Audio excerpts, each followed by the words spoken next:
আর এবার সন্দেশখালীর গাজীখালী ঘাটের ছবি দেখাবো।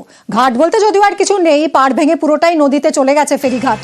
বারবার প্রশাসনকে জানানো হয়েছে, তা সত্ত্বেও কোনো লাভ হয়নি বলে অভিযোগ। কথা বলবো অনুপমের সঙ্গে। অনুপম, এইরকম অবস্থা ঘাটের, এইভাবে ঝুঁকি নিয়ে যাতায়াত করতে হচ্ছে এখানকার মানুষকে, কি করছে প্রশাসন?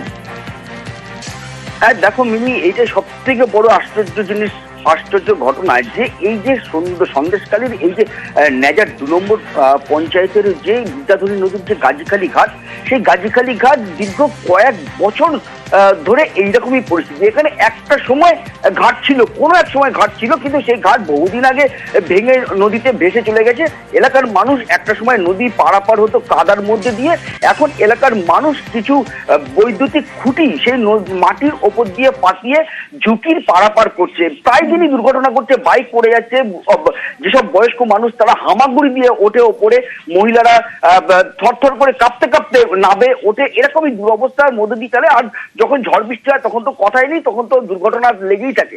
এরকম এলাকার মানুষ কিন্তু একবার না একাধিকবার স্থানীয় পঞ্চায়েত থেকে শুরু করে বিধায়ক, বিডিও সবাইকে কিন্তু বহুবার জানিয়েছে, কিন্তু কোনো রকম সমস্যার সমাধান হয় না। এলাকার মানুষের যে ক্ষোভ, যে এরা কি ভারতবর্ষের বাইরে বাস করছে, যে এখানে কোনো উন্নয়ন নেই, কেন এই ঘাটটা হচ্ছে না, কেন প্রতিনিয়ত এখানে দুর্ঘটনা না লেগে থাকছে, তারপরেও কেন এখানে ঘাট হচ্ছে না, এলাকার মানুষ বারবার দাবি করছে। যদিও আমরা এরপরে আমরা স্থানীয় যে নেজার যে 2 নম্বর পঞ্চায়েতের যে প্রধান, তার সঙ্গে আমরা যোগাযোগ করেছিলাম। তিনি যেটা জানিয়েছে যে এখানকার ঘাট যে তৈরি প্রসেসিং শুরু হয়ে গেছে, টাকা বরাদ্দ হয়েছে, খুব শীঘ্রই এই নদীর ঘাট তৈরি হবে এবং এলাকার মানুষের সুবিধা হবে। ধন্যবাদ অনুপম। জেটি ঘাট নেই এখানে, এই তো ওঠা নামা করতে খুব অসুবিধা হয়, অনেকে পড়েও যায় এখান থেকে, দুর্ঘটনা ঘটে। হ্যাঁ, ওঠা নামা করতে গিয়ে অনেকে পড়ে যায়, হাত পা কেউ কেটে যায়, কেউ নদীতে পড়ে যায়। কি চাইছেন কি আপনারা? চাইছি এখানে একটা জেটি ঘাট হোক। এই খেয়াঘাটটা এত খারাপ হয়ে গেছে যে আমরা অসুস্থ মানুষ উঠতে পারছি না, মানে হামাগুড়ি দিয়ে উঠতে হচ্ছে, কোনো রকম কষ্ট করে হাঁপিয়ে উঠছে। দুর্ঘটনা তো ঘটেই, আমরা পড়ে যায় এবং মানে বসে বসে জেটি ঘাট নামতে হয়, এত খারাপ হয়ে গেছে। কি চাইছেন কি আপনারা? এখন চাইছি এইটা একটা জেটি ঘাট, নতুন করে জেটি ঘাট হোক। গাজীখালী খেয়াঘাটটা তো 2-3 বার তৈরি অলরেডি হয়ে গেছিল, নদীর যা স্রোত তাতে ভেঙে বেরিয়ে গেছে। জেলা থেকে স্যাংশন হওয়ায় আমরা ওখানে নতুন করে আবার ঘাটটা তৈরির কাজ শুরু হয়ে গেছে। চেষ্টা করছি যত তাড়াতাড়ি ঘাটটা কাজটা শেষ করার জন্য।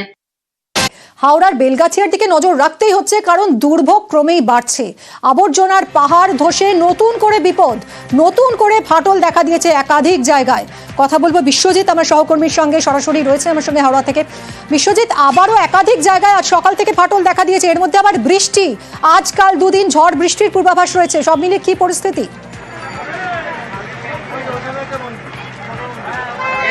দেখো, দুর্যোগের পরিস্থিতি ক্রমশই দুর্ভোগ বাড়াচ্ছে বলা যায় হাওড়ার বেলগাছিয়ার বাসিন্দাদের, বিশেষ করে যারা একেবারে ডাম্পিং গ্রাউন্ডের পাশেই রয়েছেন এবং তাদের বাড়িতে নতুন করে ফাটল দেখা দিচ্ছে। অর্থাৎ এই ডাম্পিং গ্রাউন্ডের যে এলাকা, সেখানে একদিকে ডাম্পিং গ্রাউন্ডে আগুন জ্বলছে, অন্যদিকে ডাম্পিং গ্রাউন্ডের যেখানে ধস নেমেছিল সেখানে গতকাল যেমন ধস নেমেছে নতুন করে, তেমনি আজও ঠিক তার পাশেই যেখানে বাসিন্দারা রয়েছেন সেখানেও আমরা দেখিয়েছিলাম গতকালও বেশ কিছু বাড়িতে ফাটল দেখা দিয়েছে, সেই ফাটলই ক্রমশ বাড়ছে। অর্থাৎ এই ফাটলের কারণ কি? ধস নামার জন্যই কি এই ফাটল?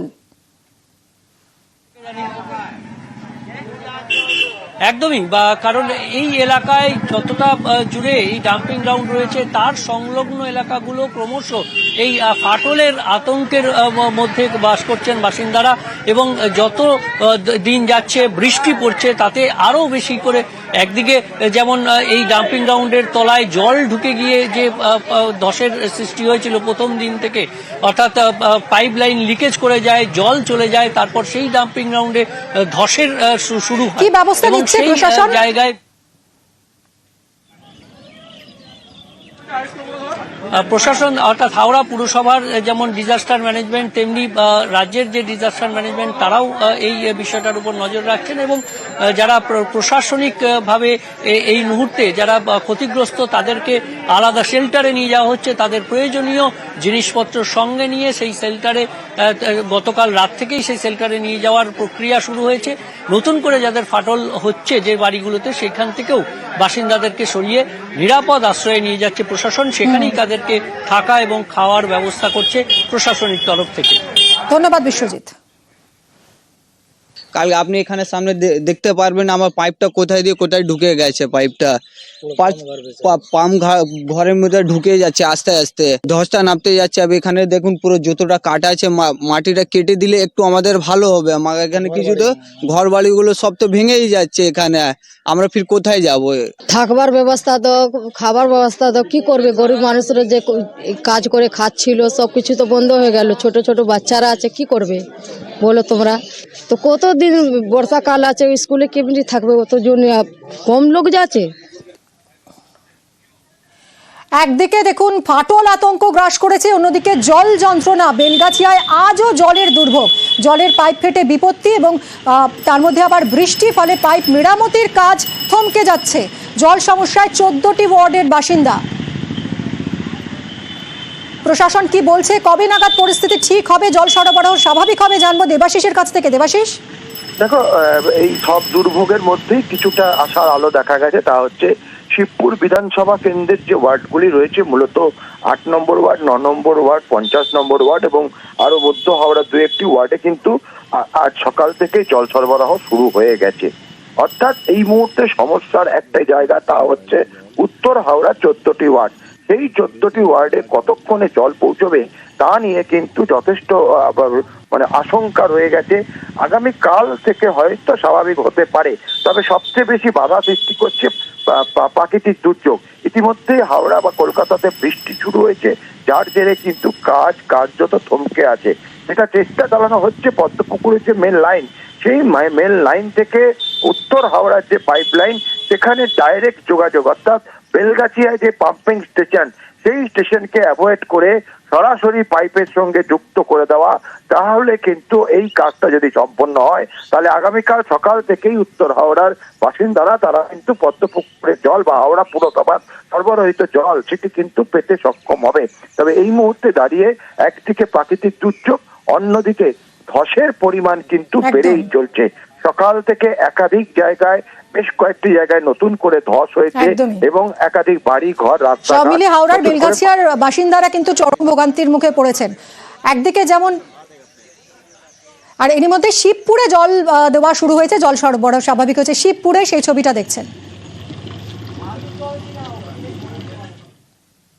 শিবপুর এলাকায় জল অলরেডি কালকে একটা কানেকশন করে দেওয়া হয়েছে, যেটা শিবপুরের সমস্যা মিটে গেছে। এখন যা সমস্যা আছে নর্থ হাওড়ায়, আমাদের বিধায়কের নির্দেশে আমরা সকাল থেকে লেগে গেছি এখানে জল তুলে প্রতিটা ওয়ার্ডে পাড়ায় পাড়ায় আমরা দেওয়ার চেষ্টা করছি। যেভাবে সরকার কলকাতা কর্পোরেশন বিশেষ করে গাড়িগুলো পাঠিয়েছে, আমরা আশা করছি আজকে সারাদিনের মধ্যে জল পরিষেবা আমরা এরকমভাবে দিতে থাকবো এবং আজকে রাত্রের মধ্যে সমস্যা মিটে যাওয়ার চান্স আছে।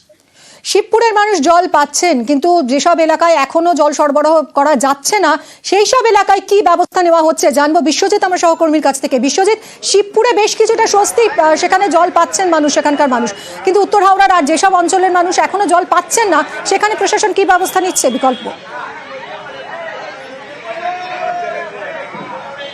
একদমই মিমি, সেই ছবিটাই আমরা দেখাবো যে এখানে একটি জলের ট্যাঙ্ক রাখা রয়েছে, সেটি হাওড়া পুরসভা নয়, কোন্নগর পুরসভা। আমরা গতকাল থেকেই দেখেছি যে কোন্নগর পুরসভা, কলকাতা পুরসভা, পার্শ্ববর্তী বিভিন্ন পুরসভা থেকে এভাবেই সাধারণ মানুষকে পানীয় জল পরিষেবা দেওয়া হচ্ছে। দেবাশিস ঠিক যেরকমভাবে আমাদের প্রতিনিধি জানালেন যে উত্তর হাওড়ার এখনো 10-এর বেশি ওয়ার্ডে যে পানীয় জল পরিষেবা সেটা স্বাভাবিক হওয়া আজকে তো স্বাভাবিক হবেই না, আগামীকাল সকালে একটা সম্ভাবনা তৈরি হচ্ছে যদি এখানে বিকল্প ব্যবস্থা করা যায়। কিন্তু তার আগে বিভিন্ন পুরসভা হাত বাড়িয়ে দিয়েছে, যেমন হুগলির কোন্নগর পুরসভা হাওড়ার পুরসভার জন্য এখানে পানীয় জল সরবরাহ করছেন এবং আমরা দেখছি যে সেখানে লাইন কিন্তু পড়ছে বিভিন্ন জায়গায়। শুধুমাত্র এই একটি মাত্র ট্যাঙ্কার নয়, এরকম প্রচুর ট্যাঙ্কার আসছে, বিভিন্ন পুরসভা থেকে আসছে এবং যারা এই জল নিচ্ছেন আমরা তাদের কাছে বলে দেবো যে কতটা অসুবিধা, এই জল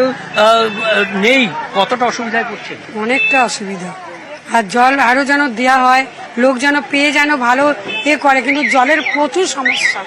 পানীয় জল যেভাবে সরবরাহ হয় সেভাবে তো হবে না, কিন্তু এইভাবে ট্যাঙ্ক দেওয়াতে কিছুটা তো সরবরাহ হচ্ছে, কিছুটা মানে উপকারও হচ্ছে, এই হলো ব্যাপার। আপনার নামটা? রেখা সিংহ রায়। রেখা দেবী ঠিক যেরকম জানালেন, আমরা এখানে আরো কয়েকজন রয়েছেন, আমরা জেনে নেব যে এইভাবেই তো বিস্তীর্ণ এলাকা আজও জলশূন্য। মানে সবারই মানে সব থেকে বড় সমস্যা হচ্ছে খাবার জলের সমস্যা, আর তার মধ্যে আস্তে আস্তে এবার ব্যাপারটা হচ্ছে জল পাস হচ্ছে না বলে খালের জলও বেড়ে যাচ্ছে।